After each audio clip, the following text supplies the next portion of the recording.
Welcome to Mindfucks with Mahara, where we flip your perspective, challenge your thinking, and leave you feeling surprisingly amazing about it all. I'm your host, Mahara, and this podcast is for the rebels ready to rage against their comfort zone, for those willing to flip their finger at mediocrity and sit in the fire of discomfort, knowing that's where the magic happens. Each episode, I'll share insights that might just blow your mind in the best possible way. So if you are ready to have your world rocked and your thoughts rewired, you are in the right place. Let's dive in. Welcome to Mindfucks with Mahara, where we're getting real about the bullshit that's holding you back from living your most authentic, powerful, and badass life. I'm Mahara, your guide through all the mind-bending, soul-expanding journey of waking the fuck up to who you really are. Today, juicy topic today, folks, one that's really close to my heart. Today, we're diving into a topic that really brings up all the feelings. Money. Oh, God. But not just any money talk. We're going full money witch mode, unlocking the wealth of magic that's been dormant inside you, because you know I'm all about that. So let's start by being real honest. Most of us, not all, but most of us have a seriously screwed up relationship with money. Are you nodding? Hand going up? Yeah.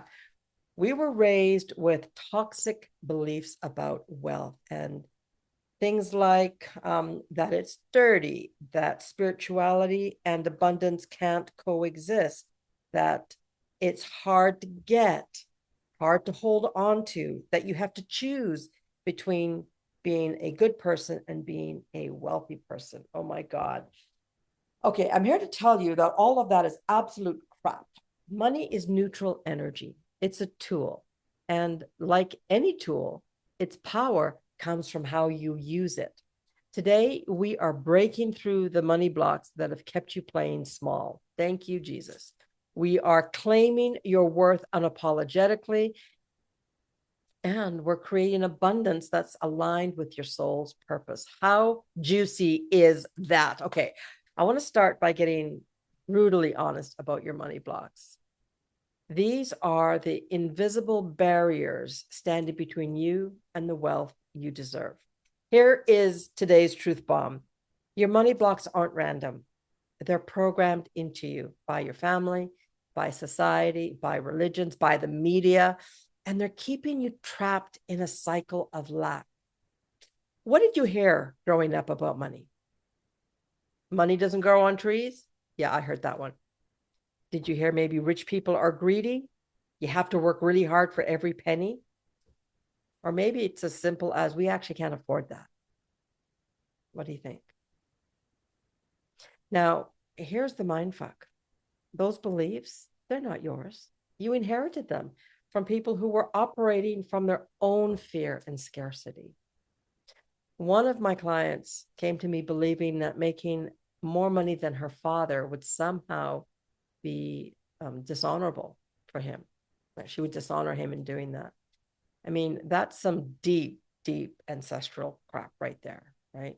Another client was convinced that being wealthy meant you exploited others because that's what her community taught her. But here's the actual truth, and it's really magical. You can break these patterns, right? You can rewrite your money story. I'm rewriting my money story. I am so done with being told that if you have too much, it'll be taken from you.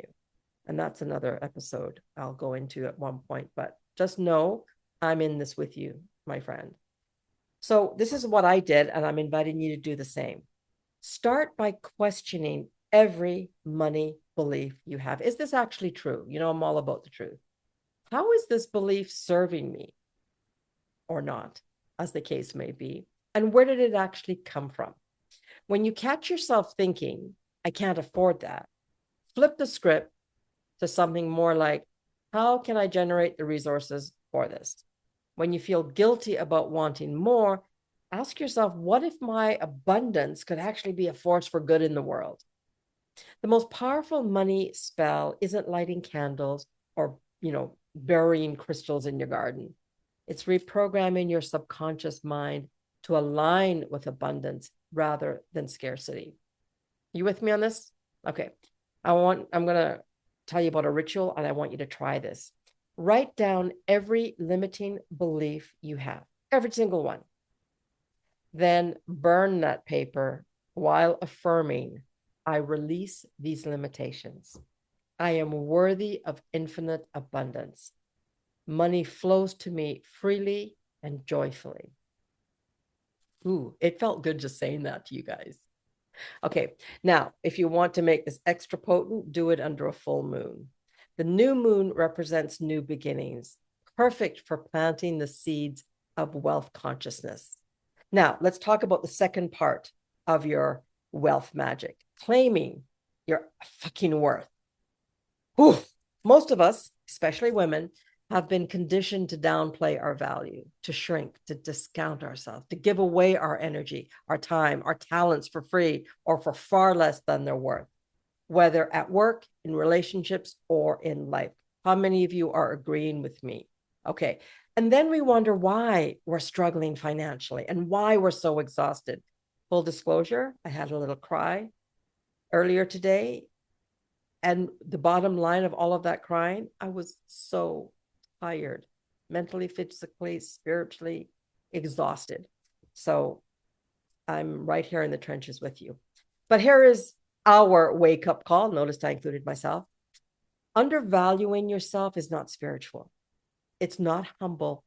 It's energetic self-harm. When you undervalue yourself, you teach the world to undervalue you too. You set up an energetic pattern of depletion. I have a friend who is a brilliant healer, but consistently charged less than a haircut, basically, for her transformational sessions. And when I asked her why, she said, I want my healing to be accessible. Sounds noble, right? But here's what I told her. When you chronically undercharge, you're perpetuating the belief that healing work isn't valuable. You're reinforcing the very system that you're trying to change. Folks, your worth isn't determined by your productivity, your degrees, your job title, or how busy you are. Your worth is inherent. You were born worthy of abundance. But claiming that worth, that, my friend, takes courage. But we are badass and we are all about taking charge of our courage. Okay. What does this mean for you, though? Well, it means that you need to look at places where you've been leaking energy, where you've been saying yes when you meant no, where you've been accepting less than you deserve because you were afraid to ask for more. See, an abundant life isn't just about money in your pocket. And I hope you are beginning to see that. It permeates all aspects of your life. What does this mean for you, though? It means asking for the raise. It means negotiating your salary. It means naming your number without apologizing and standing firm in uncomfortable conversations about money. Try this wealth claiming ritual. Stand in front of a mirror, make eye contact with yourself, and declare out loud, I am worthy of abundant compensation for my gifts. My value is non-negotiable. I release the need to prove my worth through overgiving. That is powerful. I release the need to prove my worth by overgiving. Say it until you feel the shift in your body, until you feel your energy field expand rather than contract. Now, I want you to remember this. Every time you honor your worth, you're giving other people permission to honor theirs too. Your wealth claiming is revolutionary. Now, for the juiciest part, creating abundance that's aligned with your soul's purpose. Oh my God, are you ready? Okay, when your money comes from a place of alignment, when your income is generated through work that lights you up and serves the world, that's when true wealth magic happens. I'm talking about the kind of abundance that nourishes rather than depletes, that expands rather than diminishes, that feels like flow rather than force. And here's the radical truth. You don't have to choose between your spiritual path and material wealth. That's just a false story designed to keep conscious people broke. Yeah, honest to God, Some of the most spiritually powerful people I know are as wealthy as fuck, not because they chased money, but because they followed their soul's calling so faithfully that abundance couldn't help but find them. Now, creating aligned abundance requires clarity about your values. What matters most to you? How do you want your energy, including your money energy, to impact the world? When your financial choices reflect your deepest values, money becomes sacred. This might mean saying no to opportunities that would pay well, but drain your soul. It might mean choosing a career path that aligns with your values rather than just chasing a paycheck. It might mean investing in ventures that align with your vision for a better world, right? It might even mean using your skills and talents in a way that both support you financially and contribute to the greater good. One of my favorite, absolute favorite aligned abundance practices is tithing, but not in the traditional religious sense. I mean, consciously allocating a percentage of your income to causes that matter to you. Because when you do this, you become a conduit for wealth rather than its final destination. That concept really, I struggled with that because I was in such a place of lack before that my excuse was, but I can't afford that. I need every penny. When I realized I don't, man, things really began to flow. So try this alignment ritual. I'm all about rituals today. Create a money altar in your home. Yes, that's exactly what I said. Create a money altar in your home. Place symbols of abundance there, crystals like citrine or pyrite, images that represent wealth to you, for example, maybe even actual currency. Mine actually includes currency. But you also want to include symbols of your purpose, right? Things that represent the impact that you want to have in the world.